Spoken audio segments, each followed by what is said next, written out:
Hello, and welcome to Sapien Podcast. Today, we are going to dive into the branding strategies for countries with Matthew Asinari. You branded different products for different countries. Did you do a deeper dive into the culture of the countries where you promoted those brands? I counted, I worked in and lived in 32 countries around the world. And my fundamental principle is that there is a hero in everyone, and there is always so much knowledge and something to be learned from every individual on earth. That's, and believing in the power of others and appreciating the value of every individual and every culture, combined with a sense of curiosity and insights. Because for example, in Asia, this is such a super wealthy culture. Even it goes back even to even longer know-how than even European culture or American culture. So I found that knowledge extremely exciting. I just came back from living like 4 years in Beijing, and I was just there in China and in Indonesia just for the holidays. And I'm fascinated by the culture because they have such a level of understanding of all the levels of how our mind, our science, our way of working, our way of collaborating works. That it's very sophisticated, actually, in many ways, even more advanced than other cultures. But the same is true also from other cultures, like in the Middle East and so on and so forth. I think it comes from being curious, appreciating when somebody talks to somebody else you never met, that they may know many things that we don't know ourselves, at any level of knowledge, at any level of wealth, any level of professionalism, at any level. We can talk to a fisherman and they will learn a lot more than. That's true.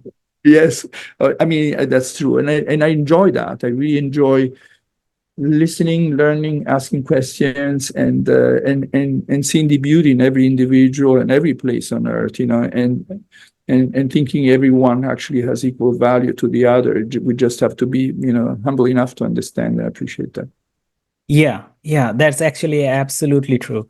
So that's where that's from that point, actually, from those connections and from those open-mindedness, you gather all the knowledge so that you can, really make the brand relevant Yes.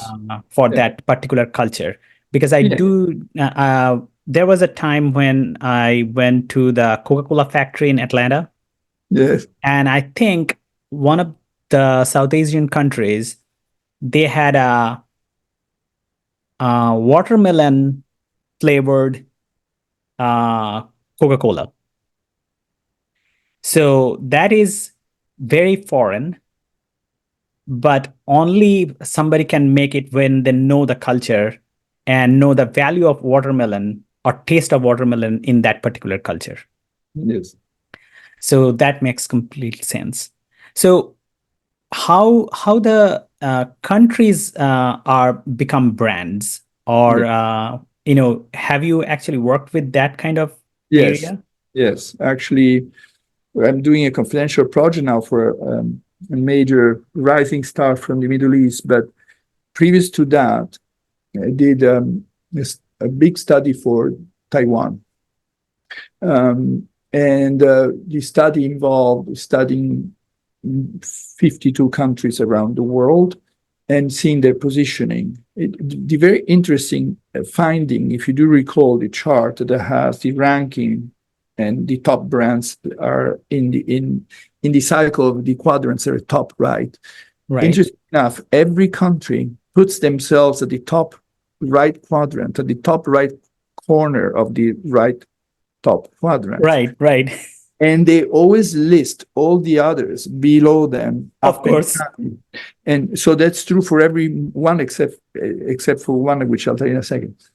So say, for example, America, United States, puts themselves at the top right. And then next to them, they may have Japan, Germany, Australia, England, UK, and on and on, the way down to a small little country somewhere. but all up and coming, challenging them. The interesting thing, you do the same with, say, Japan. They'll put themselves also the top right, Of but course. the ones below them, maybe United States, China, and so on and so forth. But the pattern was always this kind of like star flow of Sure. all the way up to the top where they had their own brand. The only country in the world, this was very interesting and surprises, that puts, of course, themselves on the top right, but they put all the others. Do you remember these charts? We can show them on the screen. We used a point based on the actual quantitative measurement to indicate their positioning based on the 4 pillars. They were all grouped on the bottom right. All the other countries, and that was the one at the top was China. They are the only ones who saw all the others decayed. And on the bottom right? The bottom right. Okay. We were surprised. The only one that had that completely different perspective, whereas all the other countries in the world always indicated themselves on the top right and having a different sequence of the galaxy below them all the way down to the bottom left, the up and coming starting to challenge them. It was very surprising. Okay. It shows the perspective of how they see themselves. It's very interesting. And maybe it was surprising, but maybe not if you think that they go back 5,000 years. Right. The other big study that the WPP group is doing now, together with US News and World Report, we can probably do another presentation on that another time, is the studies of best countries in the world. And that is also very, very interesting, where you have countries ranked on 10 major categories: power, cultural influence, innovation, quality of life. And there's just 10 of them along these lines. And then they all ranked. That's a study of 85 countries. Interesting enough, the number 1 country in the world is actually a relatively small country. It's Switzerland. Okay. Is seen as the ultimate country in terms of ranking across all these 10 major variables.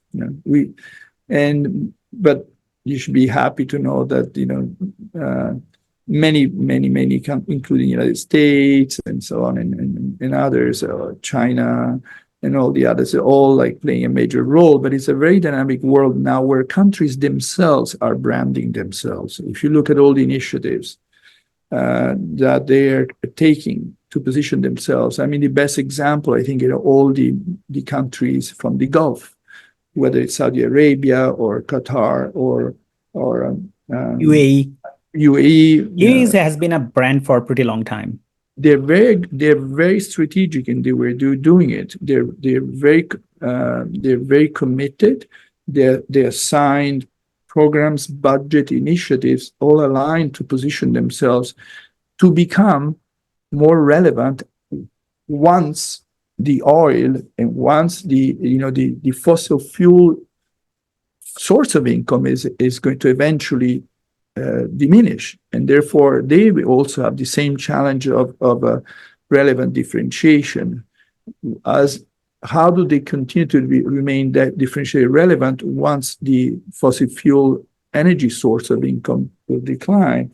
And they have the danger also going down to the bottom right quadrant, and that's what they're consciously doing to create, similar to Singapore, for example, a positioning for themselves that actually evolves and positions themselves beyond their current regional capabilities or natural resources. Singapore has positioned themselves as a financial hub, communication center, for headquarters, a safe, well-run, I lived there for almost 5 years, well-run organization and city and city-state.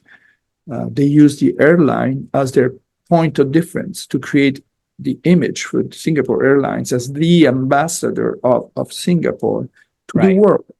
They created Changi Airport as a very powerful hub that became very efficient for everybody to go through Singapore. And now, if you look at what's going on with the Emirates, the Emirates and the Emirates Airline, Qatar and the Qatar Airlines. They all combining the power of the airline, the power of the experiences once you live there, the power of the airport and the facilities to create a sense of relevant differentiation so that people set up their businesses there. They all have plenty of way to go to continue to increase their relevant differentiation. They have challenges. A lot of those countries have challenges, but all countries do, we can probably do another podcast on countries as brands. It's actually very interesting. Yeah, that would be fascinating. That would be really great. So could you actually talk more about the Habitat to Art? Habitat to Art was formed with a dear friend and partner of mine, and Aldo Andreoli. He and I, we thought that in the world of architecture, in the world of experiences of city planning and so on and so forth, often people were focusing too much on the actual, just the box of whether it's a city or a building or an environment, whereas the human aspect of living comfortably there, having a sense of place and a function and emotional and a physical benefit, there will be a place to live happily and comfortably and better, made us create a company called Habitat to Art, where the word habitat is very much about a place of living, a place of life. And then we've focused oftentimes in developing marketing and programs that are usually either in regional or global in nature, whether it's like the development in Mexico or development in California, or the imaging and branding of a division of the city of San Francisco, or a new development that is totally sustainable and shows the way in Belize, or helping the branding of an organization like the Bezos Earth Fund, which is helping all of Earth to live better and to be more sustainable over time.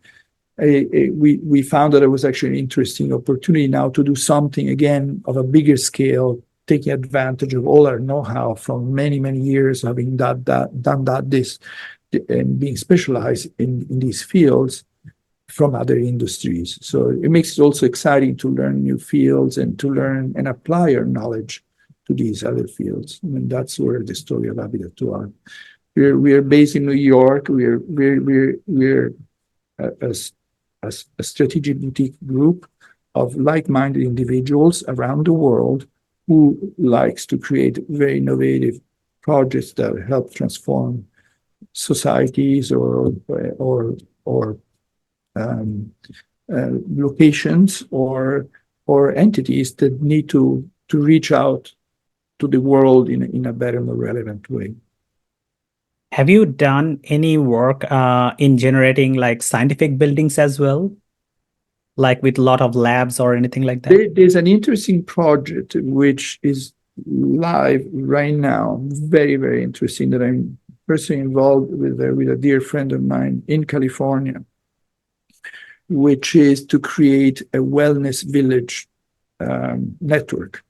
We'll start in California. I cannot tell you the name of the organization, but the interesting project is really taking existing resources that are currently not maximized in that field, the sciences, and the medical community around existing hospitals, and creating an ecosystem of industries and companies and specializations where they all become way more efficient and effective throughout the continuum of ecosystem of wellness, from either across the life cycle of an individual, from the youth all the way to the elderly, or in terms of life sciences, or in terms of training and education, all around existing centers in the health and medical fields.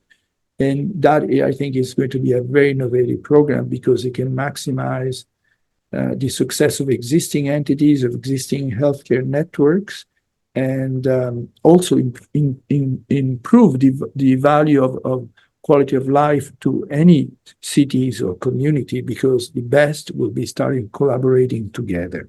And also it's designed to be a more successful model from a financial standpoint so it can be sustainable. Okay. Yeah, it's very, very interesting. I think it's starting in California where most innovation oftentimes come, although now not anymore, but in this particular field in the California, both Los Angeles, San Francisco, but the model can become a national model to innovate in the science/healthcare medical fields at the experiential level, taking care of patients and individuals that could be always benefit from a better quality of life. Okay. So this is for the audience. Please visit Habitat to Art. And if you are interested, you can find more information, more details, what kind of projects they do, what kind of projects you can do in collaboration with them. You can find all information in Habitat to Art. So I have been thinking about one particular question, and this actually goes back to branding, of course, but it's also going to be very helpful because you are a brand master. There is no question about it. But on top of that, you are an entrepreneur as well. So there are lot of individuals who really want to be an entrepreneur. First of all, what do you think that when they should start being an entrepreneur, and what kind of things they need really? First of all, definitely, if you can give me some details about the mindset, first of all, and then what else they actually can have to think of, what are the steps that they have to take to be Yeah. an entrepreneur? Yeah. The mindset, I think, it's probably the differentiation part of our 4 power pillars is really about courageous and curiosity. These two, I think, are the most important one, because the best innovations come from the combination of 2 factors: insight and value. And this has been proven by others, not by me, and I truly believe this. The insight is the capability to see beyond and past what other people can see, right? That's very, very important to have that part. And value is probably more in the relevance there is, meaning whatever innovation, whatever that service or product or activity that entrepreneur takes has to be relevant, right? And that comes to a way to create value to it. So I think that's also kind of the answer to the other question, the second part of your question, which is what should they do? Because the world is so dynamic now, they have to the most likely the differentiation comes from, and the relevance comes from observing the marketplace changes, and to be always on top of those elements, to be capable of that, so that they can day to day can reinterpret their existing skills or interests in the context of an ever-changing world from a technological perspective, so that they ultimately can make that their entrepreneurship applied effectively in a marketplace that can change, but also sometimes can actually become a pleasant journey, because they feel alive, they feel that they always have something new to offer, you know. And again, the curiosity can come from something that anyone near you can tell you, or something that you discover yourself, or traveling around the world. If you remember the story about Red Bull, this was someone that came from Europe and was visiting Thailand, and I saw a product, an energy drink that was literally called Red Bull in Thai, and with the same logo, with the 2 bulls facing each other. But he saw the opportunity to take it to a new level, and did a very good job in transforming that into an international brand, connecting the product, the services, the experiences, and the values, you know, connecting to the brand, you know. So I think that they can do this. I think I will use those 4 pillars as my guiding principles to be a successful entrepreneur day to day. Day to day, we should always think, what's my differentiation? What's my relevance? How can I make it better? Am I esteemed? Am I trusted? And am I known? Oftentimes now, people often relate to being known by always being on social media. But ultimately, as you've seen, esteem and knowledge, being known and being esteemed doesn't mean necessarily to remain relevant differentiation. So we always have to make sure that we are not just generically copycatting others, even if they're very, very popular online. There's so much of that is also changing.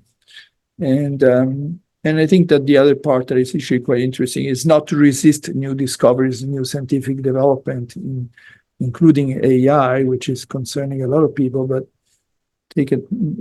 participate to that project, being true to our own self and our own values, and accepting these changes as opportunities for everybody. So I think it's most important also to be very positive, and ultimately to be a very positive thinker, not to be afraid, always thinking that for every door that closes, 10 more open up. And if today is cloudy or raining or there's a storm, tomorrow there'll be sunshine again. So, Right. That's a great advice. So for the reading purposes or gathering knowledge purposes, meaning that, as you mentioned, that they need to know how the market field is changing with time. So where they should find those informations, do you have any advice for that?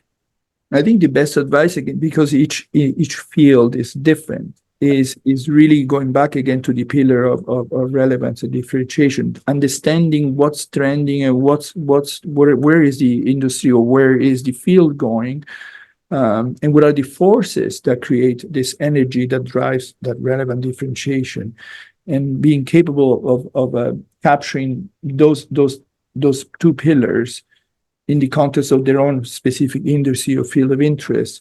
But there's always that, is understanding what's relevant, differentiating in their own industry, and reading it and being part of it as well, or contributing to it, so that ultimately they're not just followers, but they're leaders. It's very exciting. Right. All right. I think we can actually end it here. Absolutely. It was But a today, pleasure to see you. Yeah. yeah. So thank you, Matthew. Really appreciate it. This is for the audience, and please watch our podcast. This is a very interesting podcast, as Matthew's talked about the 4 pillars for you to be successful. And if you want more information, we can actually give you more information on that as well. I think Matthew will be very helpful and will be willing to come up again, as he mentioned. So I will also put the Habitat to Art information in the description so that you can actually check it out on your own. This is a fantastic company doing fantastic jobs all over the world. And please subscribe, like, and share this particular podcast and the channel as well. So thank you for everything. These interviews are exceptionally important for personal growth as well as your business growth.